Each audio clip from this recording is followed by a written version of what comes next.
नमस्कार, जनतंत्र टीवी देख रहे हैं आप। मैं हूं आपके साथ साहिल दूलिया। हमारी इस खास पेशकश में आप सभी का स्वागत है। तो देश में कोरोना की दूसरी लहर धीरे धीरे कम हो गई है और जगह जगह धीरे धीरे अनलॉक हो रहा है, लेकिन दूसरी लहर के बाद डेल्टा प्लस के आने से चिंताएं फिर से बढ़ गई हैं। देश में अभी तक 45,000 सैंपलों की जांच में 51 मरीज डेल्टा प्लस वेरिएंट के मिल चुके हैं, जिसमें हर बार की तरह कोरोना में अव्वल रहने वाले महाराष्ट्र में सबसे ज्यादा 20 मामले सामने आए हैं। वहीं शुक्रवार को हरियाणा में भी डेल्टा प्लस वेरिएंट ने दस्तक दे दी। फरीदाबाद के ईएसआई अस्पताल में एक मामला सामने आया। मामला सामने आते ही स्वास्थ्य विभाग हरकत में आ गया है। संक्रमित व्यक्ति के संपर्क में आने वाले सभी लोगों के टेस्ट के आदेश जारी कर दिए गए हैं। वहीं हरियाणा के स्वास्थ्य मंत्री अनिल विज ने सभी संपर्क में आने वाले लोगों की जीनोम सीक्वेंसिंग करवाने के भी आदेश दिए हैं। आपको बता दें कि पड़ोसी राज्य पंजाब में अब तक 2 और राजस्थान में 1 मामला सामने आया है।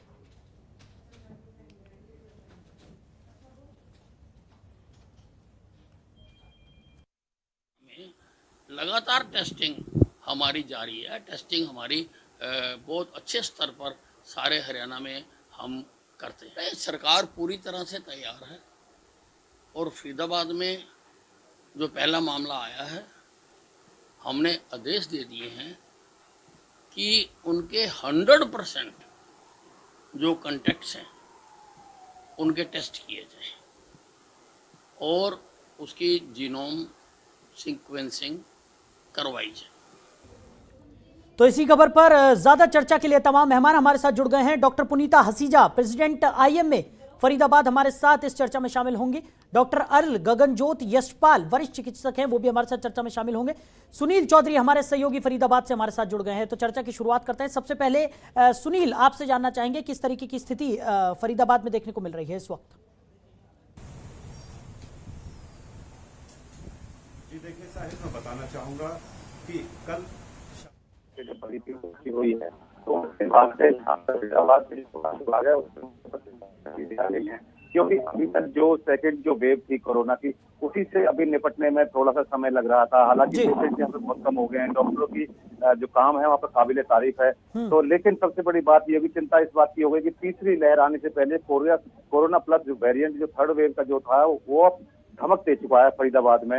हरियाणा में पहला मामला सामने आया है। लेकिन सबसे बड़ी चिंता की एक बात और भी है कि मार्केट में लोग बेधड़ल्ले से होकर मतलब बगैर मास्क के, बगैर सोशल डिस्टेंसिंग का पालन किए हुए बेधड़क घूम रहे हैं। उन्हें शायद आने वाले जो खतरा है, जो बहुत बड़ा खतरा है, मैं कहूंगा कि उसकी भी अभी चिंता नहीं है। तो सबसे बड़ी बात यह है कि लोगों को जागरूक होने की जरूरत है, सैनिटाइज होने की जरूरत है, मास्क लगाने की जरूरत है और सबसे बड़ी बात है सोशल डिस्टेंसिंग की जरूरत है, जो फिलहाल अभी फरीदाबाद में कम देखी जा रही है। जी, डॉक्टर पुनीता हसीजा हमारे साथ जुड़ गए हैं, प्रेसिडेंट आईएमए फरीदाबाद।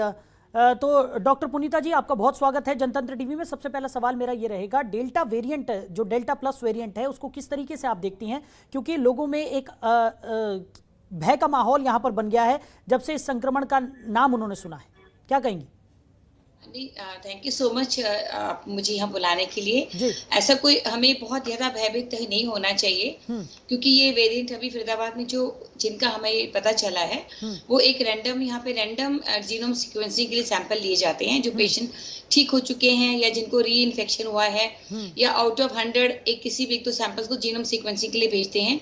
और जिन पेशेंट्स का ये पता चला है तो वो ऑलरेडी पेशेंट इज कंफर्टेबल, ऐसा कोई बात नहीं। बट कॉन्टैक्ट ट्रेसिंग डेफिनेटली उसकी हो रही है। तो ये है कि इसमें जो है कि घबराने की बात इसलिए नहीं, क्योंकि हमारी जो है अभी तक ऐसा कोई हमें इसकी कांटेक्ट और नहीं मिले हैं, लेकिन तैयारी हमारी सारी पूरी है इसके लिए। आप देखिए सेकंड वेव में हमने जो कमियां थी उन सब के ऊपर बहुत अच्छे से ध्यान दिया है और उन कमियों को काफी हद तक दूर भी किया गया था। और लास्ट के दिनों में किसी को भी कोई ऑक्सीजन की या बेड की प्रॉब्लम या आईसीयू की बेड की अवेलेबिलिटी की प्रॉब्लम नहीं हो रही थी। और उसके अलावा जो थर्ड वेव के हिसाब से एसओपीज बनानी थी उसके लिए सिविल हॉस्पिटल से, डिस्ट्रिक्ट एडमिनिस्ट्रेशन से और हमारी ईएसए मेडिकल कॉलेज और पीडियाट्रिशियंस, गायनेकोलॉजिस्ट की एक मीटिंग हमने कॉल की थी। उसके बाद हमारी सीक्वेंस ऑफ मीटिंग्स हुई हैं जिसमें पूरा प्रोटोकॉल तय करा गया है कि अगर थर्ड वेव आती है या ऐसा कोई वेरिएंट आता है तो उसके लिए हमें क्या क्या प्रिकॉशंस लेनी है, हमें किस तरह से तैयारी करनी है, किस तरह से बेड का, इंफ्रास्ट्रक्चर का हमने मैनेज करना है। तो इसमें जो है कि लोगों को लेकिन ये बात बिल्कुल सोचनी चाहिए, क्योंकि जैसे ही लॉकडाउन खुला है लोगों ने इसको फिर से लाइटली लेना शुरू कर दिया है। तो हमारी रिक्वेस्ट है कि मास्क पहन के रखें, सोशल डिस्टेंसिंग को मेंटेन करके रखें और सैनिटाइजेशन का खास ध्यान रखें। गवर्नमेंट ने जो लॉकडाउन खोला है वो आपकी इकोनॉमिकल कंडीशंस को खराब ना हो उसके लिए खोला है, लेकिन आप इसका नाजायज फायदा ना उठाएं। और ये वेरिएंट है, देखो सब कुछ हमारे लिए नया है, कोविड हमारे लिए नया है और हर रोज एक नया वेरिएंट आता है, तो उसके ऊपर हम जितनी सावधानी बरतेंगे उतना ही हमारा बचाव उसमें हो सकता है। जी, डॉक्टर अर्ल गगनजोत भी हमारे साथ जुड़े हुए हैं, वरिष्ठ चिकित्सक हैं। डॉक्टर साहब, जिस तरीके से ये नए वेरिएंट निकलकर सामने आया है और देखने को मिल रहा है कि कोरोना के जो अलग अलग वेरिएंट्स हैं उन्होंने बहुत ज़्यादा घातक असर अभी तक डाला है। पहले वेव की अगर हम बात करें तो वो वेरिएंट अलग था, सेकेंड वेव की अगर हम बात करें तो उसका वेरिएंट अलग था, और अब जिस तरीके से डेल्टा प्लस वेरिएंट की बात निकलकर सामने आ रही है, कहा जा रहा है कि ये भी बहुत ज़्यादा संक्रामक है और बहुत तेज़ी से इसका संक्रमण फैल रहा है। इस पर क्या कहेंगे आप?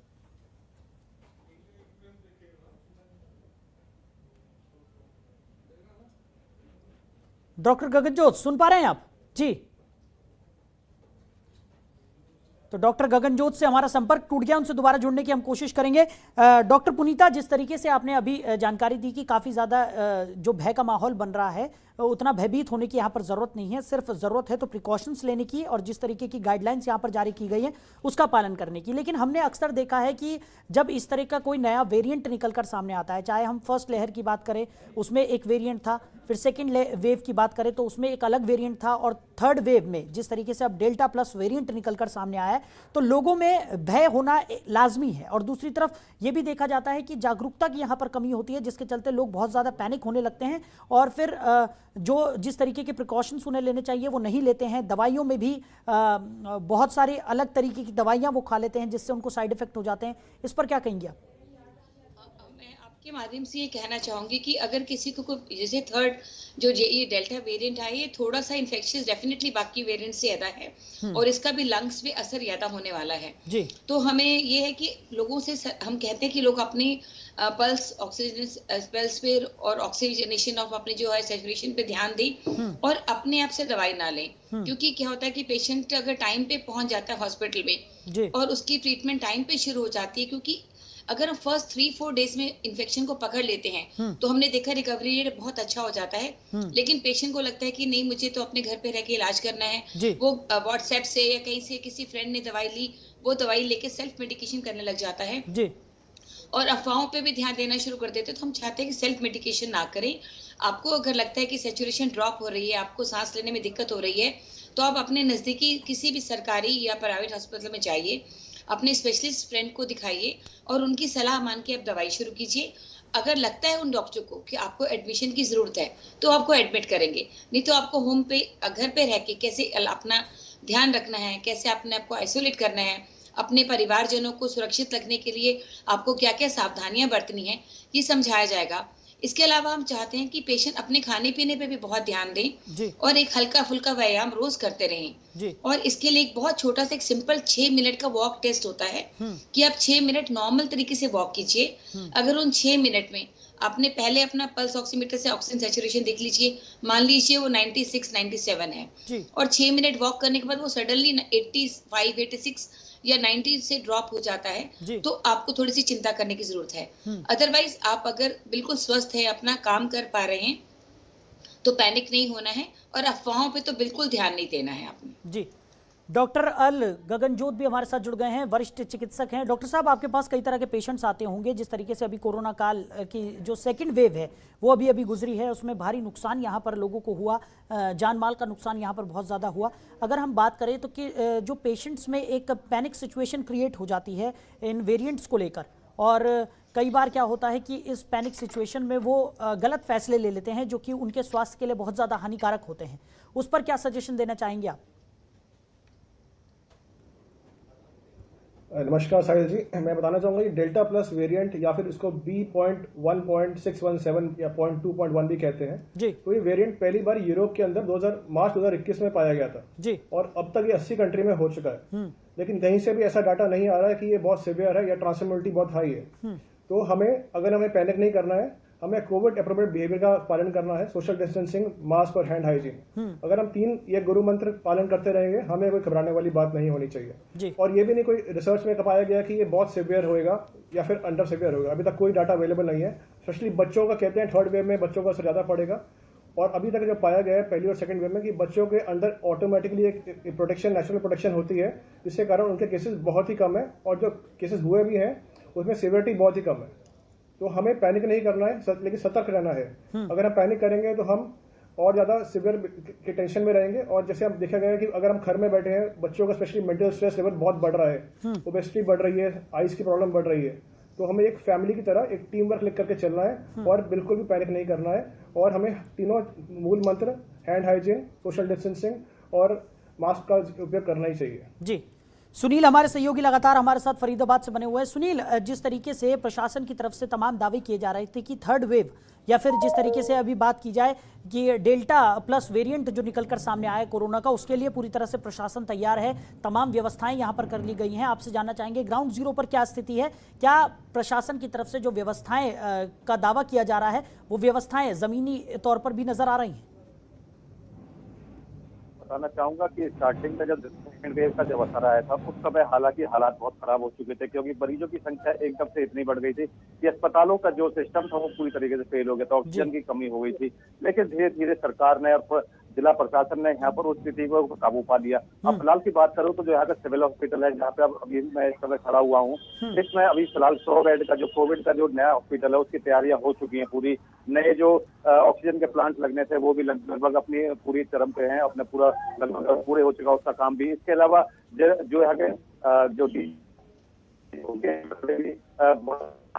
लोगों को करने के लिए जगह जगह कैंप किए जा रहे हैं, सरकार की तरफ से भी ये काम किए जा रहे हैं। इसके अलावा यहाँ पे छायसा गांव है, छायसा गांव में जो आर्मी के अंडर में है, उसके अंदर गोल्डफील्ड जो अस्पताल है, पहले निजी था लेकिन अब सरकार उसको टेक ओवर कर लिया है, तो उसमें भी 100 बेड का जो नया कोविड का अस्पताल है वो भी पूरी तरीके से चालू हो चुका है। और भी जो तमाम जो जगह थी, सरकारी जगह है, वहाँ पे भी जो आने वाला जो वेरिएंट है इसको देखते हुए अभी फिलहाल तो कह सकते हैं कि स्थिति संतोषजनक है। लेकिन अगर ये कहीं भयावह रूप में पड़ गया तो उस समय देखने वाली बात होगी कि सरकार ने जो तैयारी अभी जो फिलहाल जो देखते हुए की है वो उस समय की पूरी हो पाती है नहीं, बाकी फिलहाल तो अभी संतोषजनक है।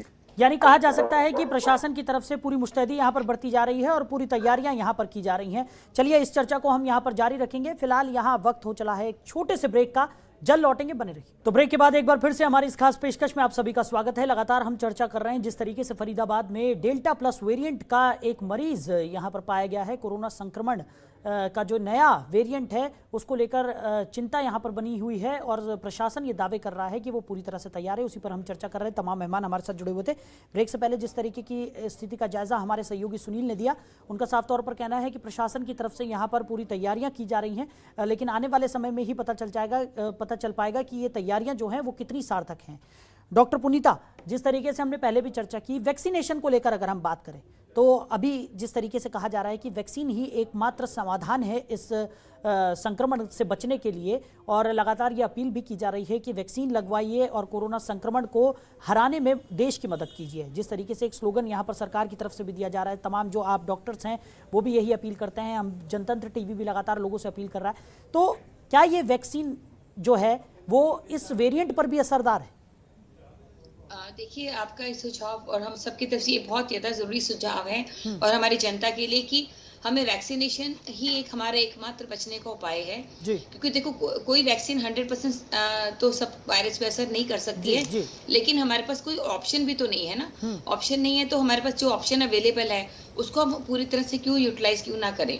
तो सब अपने अपने परिवारजनों को, जो भी 18 साल से ऊपर लोग हैं, उनको वैक्सीनेशन के लिए प्रेरित करिए, क्योंकि अगर ये कोविड हो जाता है तो उसमें प्रॉब्लम ज़्यादा है, बट अगर आपने वैक्सीनेशन लिया हुआ है तो आपको जो इसकी सेवेरिटी ऑफ इन्फेक्शन है वो काफ़ी हद तक कम होती है। देखा गया है पिछली दोनों वेव्स में भी कि जिन्होंने पहले एक डोज भी लिया था वैक्सीनेशन का तो उनको काफ़ी हद तक प्रॉब्लम कम रही थी। प्लस अपना क्या होता है कि अपनी बॉडी का भी जो रेजिस्टेंस है, आपकी अपनी बॉडी की इम्यूनिटी है, उसमें भी बहुत हद तक ये फर्क पड़ता है। इसीलिए हम सबसे समझाते हैं कि अपने खाने पीने का ध्यान रखिए। अगर आपका वेट ज़्यादा है तो उसको थोड़ा सा कम करने की कोशिश कीजिए। आप ड्रिंक लेते हैं, स्मोकिंग करते हैं, उसको आप छोड़ दीजिए या कम कर दीजिए। ऐसा कोई भी खाना या कुछ ऐसा पदार्थ ना खाएं जिससे कि आपका वजन बढ़े या आपका ब्लड प्रेशर या शुगर बढ़े। आपकी जो शुगर की दवाई है वो टाइम पे लें, आपकी ब्लड प्रेशर की जो दवाई है वो टाइम पे लें, क्योंकि अगर कोविड हो जाता है तो कुछ ऐसी दवाइयां दी जाती हैं और देनी पड़ती है हमें, जिससे शुगर का लेवल फ्लक्चुएट करता है। बट अगर आप पहले से ही कंट्रोल शुगर में नहीं है तो आपको रिस्क फैक्टर आपका बढ़ जाता है। तो वैक्सीनेशन एकमात्र उपाय है। तो अभी एम्स में तो आप देखिए 12 साल से ऊपर वाले बच्चों के ऊपर भी ट्रायल स्टार्ट हो गया है। तो इसलिए यूएसए वगैरह में देखिए वहाँ 12 साल से ऊपर को वैक्सीनेशन स्टार्ट कर दिया गया है। तो पूरे दुनिया में ये माना गया है कि वैक्सीनेशन ही एकमात्र बचने का उपाय है और सबसे सस्ता और सुलभ उपाय है। तो उसको हम अपनाना चाहिए। अगर आप एडमिट हो जाते हैं तो आप सोचिए आपकी पूरी फैमिली कितनी डिस्टर्ब होती है, आपका फाइनेंशियल बर्डन कितना आता है। तो आप और सरकारी अस्पताल में वैक्सीनेशन फ्री में लग रहा है, तो आप मोटिवेट हुई और हम सबके कहने पे वैक्सीनेशन लगवाइए। और आप तो ये सब अच्छा काम कर ही रहे हैं, तो इसको थोड़ा सा और मोटिवेट करने में हेल्प कीजिए लोगों की आप। जी डॉक्टर गगनजोत, जिस तरीके से हम लगातार चर्चा कर रहे हैं वेरिएंट्स को लेकर, कोरोना के जो अलग अलग वेरिएंट्स हमारे सामने अब तक आए हैं, फर्स्ट वेव में अलग वेरिएंट था, सेकंड में अलग, और अब जिस तरीके से डेल्टा प्लस वेरिएंट की बात निकलकर सामने आ रही है, क्या ये वेरिएंट आगे भी अपना रूप बदल सकता है? क्योंकि लगातार हम देख रहे हैं कि जो वेरिएंट है वो बार बार अपना रूप बदल रहा है और नई चुनौतियां लेकर हमारे सामने खड़ा हो जा रहा है। जी बिल्कुल। एक्चुअली वायरस का बनावट ही ऐसे है कि ये म्यूटेशन होता रहेगा। स्पेशली देखिए जैसे एक पहले इन्फ्लुएंजा वायरस भी आया था, उसको हम फ्लू वायरस भी बोलते हैं, उसका भी वेरिएंट हर साल बदलता रहता है और उसका वैक्सीनेशन वेरिएंट के हिसाब से चेंज होता रहता है। वो बहुत सालों से बच्चों को वैक्सीनेशन लग रहा है इन्फ्लुएंजा का, क्योंकि वो वेरिएंट बदलता जा रहा है। ऐसा ही ये इसका भी म्यूटेशन होता रहेगा, कभी स्पाइक प्रोटीन में होएगा, कभी किसी और जगह पे जाके होएगा, क्योंकि वायरस आएगा कि मैं इंसान के सेल के अंदर जाऊं और उसको इन्फेक्शन करूं। तो जैसे जैसे वेरिएंट चेंज होता रहेगा वैसे वैसे मेरे ख्याल से, क्योंकि पूरा देश पूरी दुनिया लगी हुई है वैक्सीनेशन के अंदर, तो हमारा वैक्सीनेशन भी अपडेट होता रहेगा ताकि वो वेरिएंट को वो कवर कर पाए। और मैं आपके चैनल के माध्यम से सबसे अपील करना चाहूंगा कि कृपया करके वैक्सीनेशन जरूर लगवाएं। जो 18+ के एज ग्रुप के लोग हैं सबको वैक्सीनेशन लगवाना बहुत जरूरी है, क्योंकि ये ही एकमात्र उपाय है कि हम उस कोरोना की बीमारी को कम कर सकते हैं और हम नॉर्मल रूटीन में अपने आ सकते हैं। तो कृपया करके सब वैक्सीनेशन लगाएं। हर जगह जाके, जहाँ पे गांव में और शहरों में हर जगह वैक्सीनेशन मिल रहा है सरकार की तरफ से, कृपया करके वैक्सीनेशन जरूर लगवाएं। जी सुनील हमारे सहयोगी भी लगातार हमारे साथ बने हुए हैं। सुनील, फरीदाबाद की बात करें तो वैक्सीनेशन की प्रक्रिया वहां पर कहां तक पहुंची है? किस तरीके से वैक्सीनेशन प्रक्रिया पूरी वहां पर की जा रही है?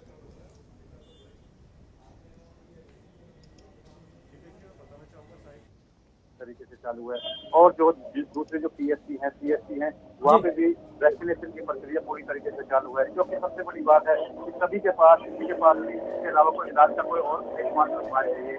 और दूसरी बात बता दूं कि यहाँ पे अभी आज की बात करें तो आज भी 7 केस आए हैं कोरोना के, जो बड़ी वैक्सीनेशन के कारण समझ सकता हूँ कि वैक्सीनेशन लगाने के बाद ही क्या नाम यहाँ पे दबाव कम हुआ है कोरोना पेशेंट का। 15 पेशेंटों को यहाँ से डिस्चार्ज कर दिया गया है। और वैक्सीनेशन की बात करें तो वैक्सीनेशन यहाँ पे संतुष्टिजनक है और सब कुछ क्या नाम बड़े प्यार से, बड़े आराम से चल रहा है। लेकिन कई सेंटर्स पे या यहाँ तक कि सिविल हॉस्पिटल्स के अंदर भी देखा जा रहा है कि लोग बागी सिर्फ सोशल डिस्टेंसिंग को मेंटेन नहीं कर पा रहे हैं, तो ये कहीं ना कहीं चिंता की बात है, समझनी चाहिए।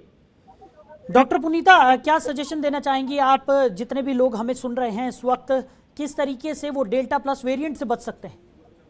देखिए सबसे जरूरी जो है मास्क लगाना।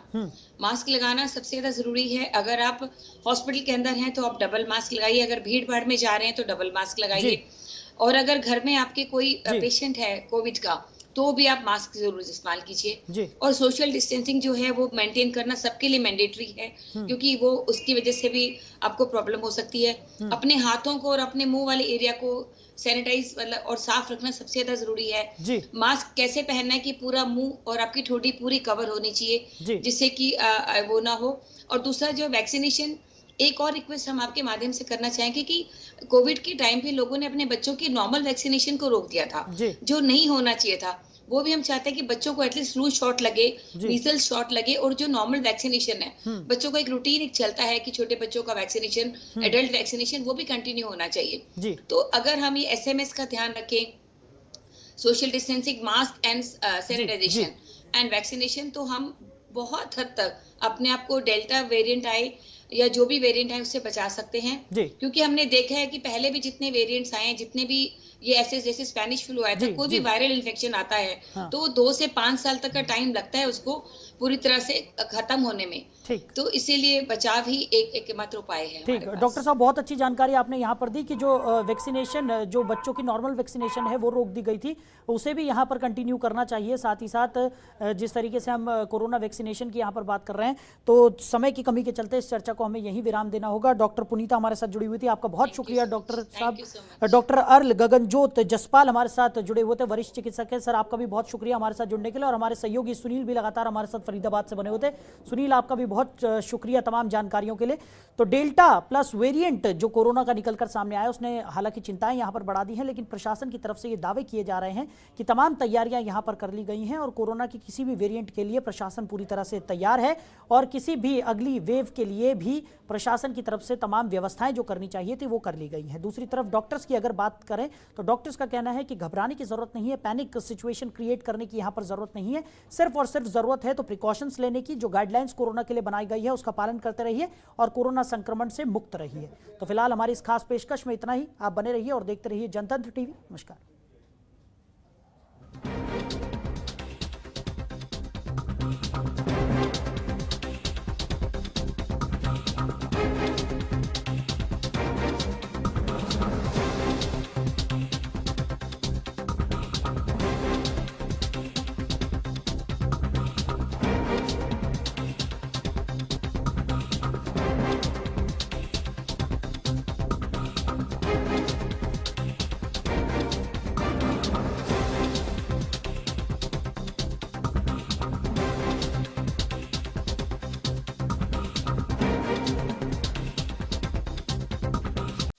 खबरों के निष्पक्ष विश्लेषण के लिए सब्सक्राइब करें Jantantra TV and press the bell icon. Never miss any update.